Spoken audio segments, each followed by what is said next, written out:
Hello there, it's me, Egil Thorsson. Well, have I got a tale for you? It's a classic one. You may have been told it like I was when I was a child, and that is Sleeping Beauty. Obviously there are going to be variations. I will tell you my version. Long ago and far away, somewhere in Eastern Europe, was a king. And as a king he had a queen. And they rubbed along as royals do. They weren't particularly wealthy. So it was a big event when their child was born. Beautiful girl. Put the king in a bit of a problem. My dear? Yes? What a beautiful, beautiful child you've given us. I thank you from the bottom of my heart. She is beautiful and intelligent like her mother. However, we've got to get the wise women here. And I've only got 12 golden coins. Oh dear, that's going to be a bit mean. No problem. Okay. So he got the 12 wisest women in the kingdom. And they lined up. May your grace have beauty. Here's a gold coin. May your grace have intelligence. Gold coin. And went on until he ran out of money. And that was the 12th. The 13th wise woman was understandably a little miffed. How dare you not comment for me? I'm as wise as those people, those hags. I say she is going to die the first time she pricks her finger on a spinning wheel. Well, the 14th wise woman, that is very unfair. She will sleep for 100 years should she prick her finger, and she'll be woken by a kiss from the man who will be her husband. So it was. The Queen was understandably a bit upset about this, as was His Majesty, and so they banished every spinning wheel they could find. It was burnt, smashed up. Bit of a blow to the clothing industry, but if it saves his daughter, I suppose you could see where he's coming from. Sleeping Beauty grew up to be a beautiful, beautiful girl. She was 15 years of age. She had hair the colour of a raven's wing. Her skin was white as the whitest cream. Her eyes were blue and shining. And she was a charming, beautiful child, always happy, singing, helping people out. The ideal princess, you know what I mean? Anyway, as she was going through the woods one day, there was an old woman spinning. What is it you're doing? Don't you know? No, that's why I asked. I'm spinning. But you're stationary, you're not going. No, I meant spinning wool to make thread, to make the clothes that you wear. Oh, I see. Is it difficult? Nah, anyone could do it, even you. I'm not stupid. I've got... Yeah, alright, never mind. Of course, if you want to have a go. Alright. And so it was. It turned out it was that 13th woman. So she sat down. What does one do? Well, you pull this wool into a thread, twist it like that, right? Now, you see that treadle? Yeah? Right. Mind your finger. Oh! And she caught her thumb, drew a bit of blood. And instantly she fell asleep. She was carried back to the palace, and sure enough, all the palace fell asleep. There was snoring. The mice were wondering what's going on. And then, as soon as they came out, they fell asleep. The cats thought, mice! And they fell asleep. The dogs came in. What's wrong with them? And they fell asleep. The guards leant against the wall, fast asleep. Over the years, cobwebs formed between the pikes and on the floor. The king had masses of dust on his shoulders and in his hair. The queen, snoring gently, leaning against him, had fallen asleep.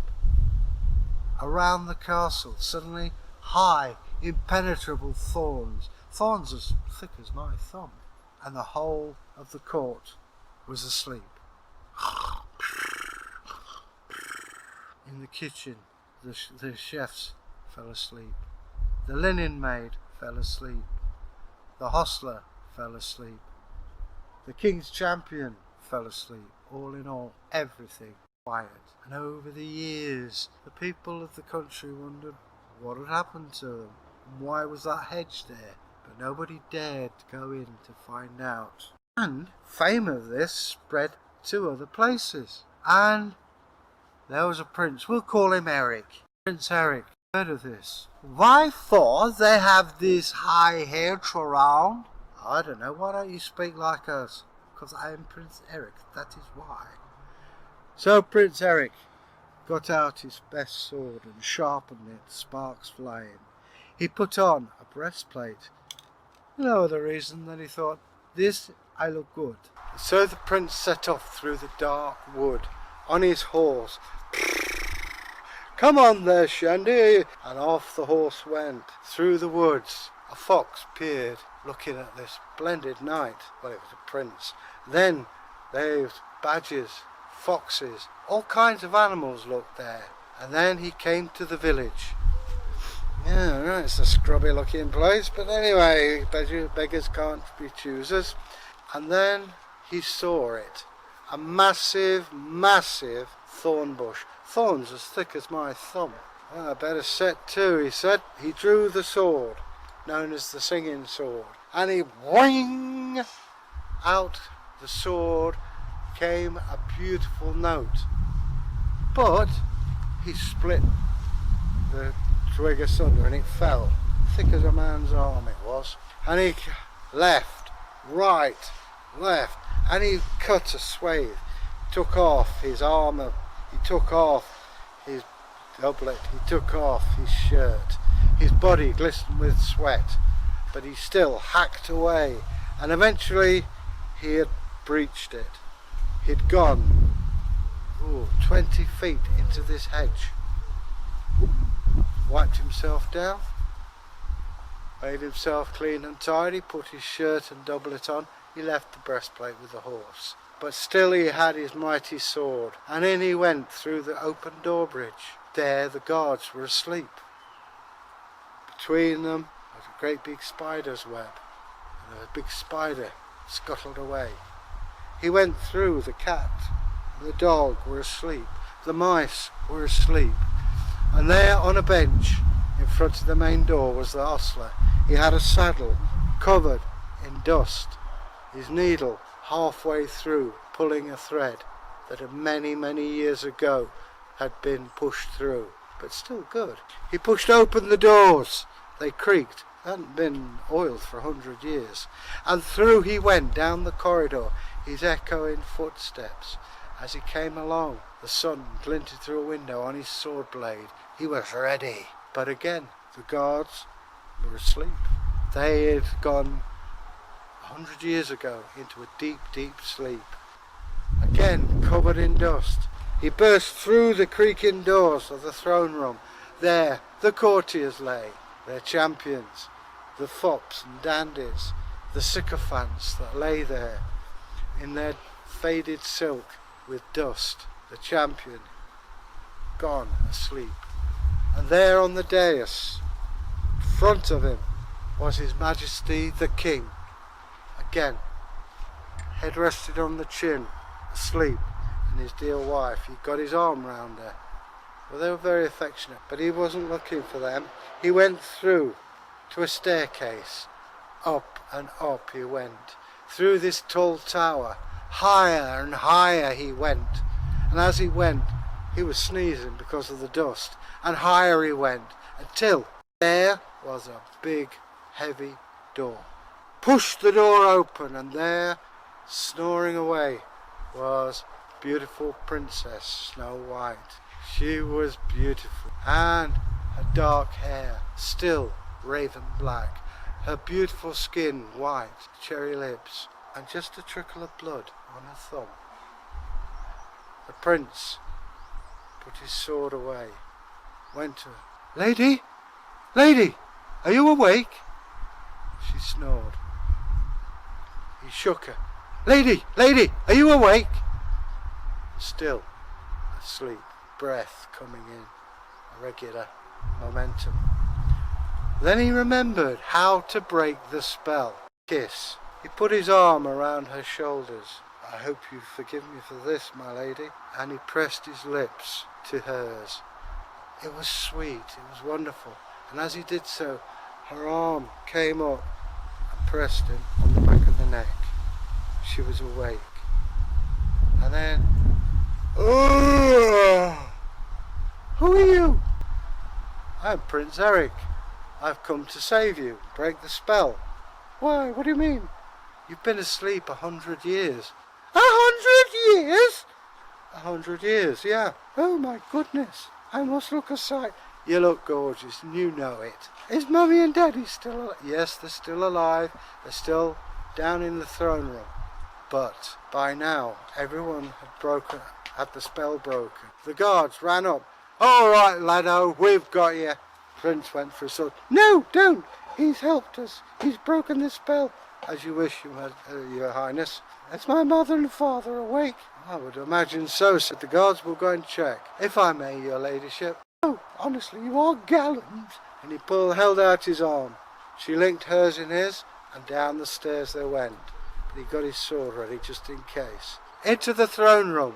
The king. Oh, yes, well, I must have dozed off. Yes, are you all right, my dear? Yes, I'm fine, thank you. How are you? I'm fine. The wine we were drinking has gone off a bit, but never mind. And who are you? I'm your daughter. Not you, I know who you are. Who are you? I'm Prince Erik. And are we supposed to be impressed? Well, yeah, actually, it's me who broke the spell. Spell? Are you saying we were hypnotised or something? Well, legend has it the 13th wise woman was not happy with you, and she put a curse on you. And the 14th woman made it sleeping instead of dead. Oh, I see. That's a bit of a blow, isn't it? Yes. Mind, she's probably dead now anyway. I mean, it's 100 years ago, isn't it not? Yes, I know. Have I aged? No, my darling, you're still as beautiful as ever. Anyway, I've got something on here, so I'll talk to you later. Now then, so you're Prince Erik, are you? That's my daughter, I know. And I expect you expect a reward, don't ya? Well, it had crossed my mind that maybe me and your daughter could get married. Yes, I suppose that's what they do, isn't it? I've heard tell in other stories. How do you feel about it, my dear? Well, I'm quite happy about it, really. I mean, you know, I've been asleep 100 years. He's the first man I've seen in a century, and I think he's jolly, jolly nice. Yeah, thank you. Yes. And the prince replied, woof, woof, baby. Well, he didn't actually, but, you know, you got to put that in. So it was. The king said, okay, steady on, everyone. Fill my glass. He drank. I hereby declare a marriage between my daughter and, what's his name? Erik. And so it was. Prince Erik married the Sleeping Beauty. And in time, he became King Erik, and the kingdom prospered. As for the women who put her to sleep, we hear no more of. But that, as I say, is another story. So, I hope you've enjoyed this story. Notice we changed its location. That's pretty sexy. So, if you want to subscribe, press the old bell there, or hashtag Sleeping Beauty. We'll get back to you. We'd like it very much if you've got some ideas of your own that you'd like us to do, to leave us a comment. That's what we do. We'd like very much to hear your views about what you'd like to hear, what you won't like to hear, so we can get back to you. It does take time, but we will get there in the end. And if you subscribe, which would be lovely, you'll hear about things we're going to be doing in the future. So, till then, as I say, I hope you'll be happy and make the world a happier place. Till then, stay safe.